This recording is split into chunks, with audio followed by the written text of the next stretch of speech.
Back to news. ఆంధ్రప్రదేశ్లో ఎన్నికలు సమీపిస్తున్న కొద్దీ రాజకీయ పార్టీలు ఓటర్లను ప్రలోభపెడుతున్నాయి. అభ్యర్థులు తాము గెలవడానికి అడ్డదారులు వెతుక్కుంటున్నారు. నోట్ల కట్టలతో ఓటర్లను ప్రలోభపెట్టేందుకు ప్రయత్నిస్తున్నారు. దీంతో ఏపీలో భారీగా నగదు పట్టుబడుతోంది. నగదుతో పాటు మద్యం, బహుమతులు, చీరలు పోలీసులకు చిక్కుతున్నాయి.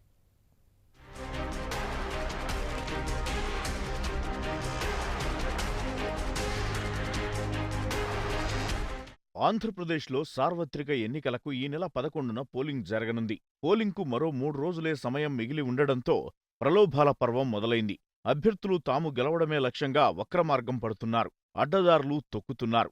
నోట్ల కట్టలతో ఓటర్లను ప్రలోభాలకు గురిచేస్తున్నారు. అంతేకాదు, నగదు, మద్యం, బహుమతులు, చీరలు, రకరకాల వస్తువులతో వారిని తమ వైపు తిప్పుకునేందుకు ప్రయత్నాలు చేస్తున్నారు. ప్రకాశం జిల్లా సింగరాయకొండలో పోలీసులు తనిఖీలు నిర్వహిస్తుండగా 22,58,000 నగదు దొరికింది. ఇద్దరిని అరెస్టు చేశారు.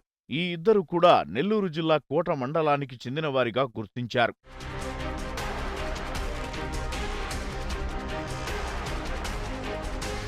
నెల్లూరు జిల్లా ఏఎస్పేట మండలం అనమసముద్రం దగ్గర మరో 14 లక్షల నగదు పట్టుబడింది. ఇన్నోవా కారులో తరలిస్తుండగా పోలీసులు పట్టుకున్నారు. ఇద్దరిని అదుపులోకి తీసుకుని విచారిస్తున్నారు. మర్రిపాడు మండలం కంపసముద్రంలోని ఓ ఇంట్లో దాచి ఉంచిన 10 లక్షల నగదును స్వాధీనం చేసుకున్నారు. తూర్పుగోదావరి జిల్లా ఎంఆర్పేటలో ఓటర్లకు స్లిప్పులతో పాటు నగదును పంపిణీ చేసేందుకు ప్రయత్నిస్తున్న 3 వైసీపీ కార్యకర్తలను పోలీసులు అదుపులోకి తీసుకున్నారు. వారి నుంచి 19,000 నగదును స్వాధీనం చేసుకున్నారు. తుని పట్టణంలోని స్థానిక రామా థియేటర్ సెంటర్లో ఎన్నికల నిఘా బృందం నిర్వహించిన తనిఖీల్లో 70,000 నగదు పట్టుబడింది. నగదుకు సంబంధించిన ఎలాంటి ఆధారాలు లేకపోవడంతో పోలీసులు సీజ్ చేశారు. ఇక మండపేటలో ఓటర్లకు డబ్బులు పంచుతున్న 5గురిని పోలీసులు అదుపులోకి తీసుకున్నారు. వారి నుంచి 2,14,900 రూపాయలు స్వాధీనం చేసుకున్నారు.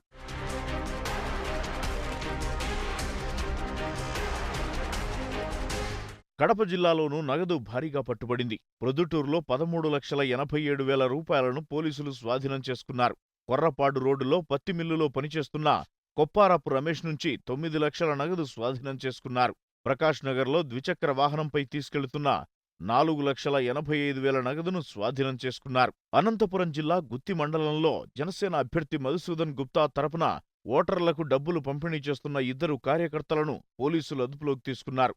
వారి నుంచి లక్షల రూపాయల నగదును స్వాధీనం చేసుకున్నారు. విశాఖ జిల్లా నాతవరంలో రాజు అనే వ్యక్తి వైసీపీ తరపున ఓటర్లకు డబ్బులు పంచుతూ పోలీసులకు చిక్కాడు. ఇతడి నుంచి 1,30,000 నగదు స్వాధీనం చేసుకున్నారు.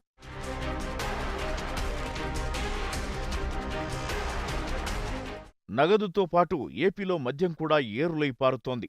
నెల్లూరు జిల్లా చిల్లకూరు మండలం ఏరూరులోని సుబ్రహ్మణ్యం ఇంట్లో అక్రమంగా నిల్వ ఉంచిన 572 మద్యం బాటిళ్లను ఫ్లయింగ్ స్క్వాడ్ టీం స్వాధీనం చేసుకుంది. వాకాడు మండలం కొండాపురం గ్రామంలో 506 మద్యం బాటిళ్లను పోలీసులు స్వాధీనం చేసుకున్నారు. సంఘంలో తనిఖీలు నిర్వహించిన పోలీసులు 2,113 మద్యం సీసాలను స్వాధీనం చేసుకున్నారు. ప్రకాశం జిల్లా గిద్దలూరు ఆర్టీసీ బస్టాండ్ సమీపంలో ఆటోలో అక్రమంగా తరలిస్తున్న 20 కేసుల మద్యాన్ని పోలీసులు పట్టుకున్నారు. ఇక కృష్ణా జిల్లా పెనమలూరు నియోజకవర్గంలోని కంకిపాడులో భారీగా మద్యం పట్టుబడింది.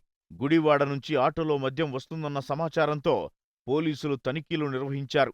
ఈ తనిఖీల్లో ట్రక్కు, ఆటోలో తరలిస్తున్న 3,264 మద్యం సీసాలను గుర్తించారు.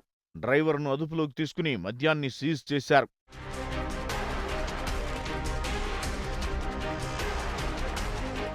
ఏపీలో ఇప్పటి వరకు 106 కోట్ల నగదు పట్టుబడినట్లు ఎన్నికల ప్రధానాధికారి ద్వివేది తెలిపారు. 22 కోట్ల విలువైన మద్యాన్ని సీజ్ చేసినట్టు తెలిపారు. పాడేరు, అరకు నియోజకవర్గాల్లోని 14 పోలింగ్ బూత్లను విలీనం చేస్తూ ఎన్నికల సంఘం నిర్ణయం తీసుకుంది. ఓటర్లను ప్రలోభాలకు గురిచేసేందుకు రాజకీయ పార్టీలు నగదు, మద్యం పారిస్తుండగా వాటిని పట్టుకునేందుకు అధికారులు విస్తృత తనిఖీలు నిర్వహిస్తున్నారు.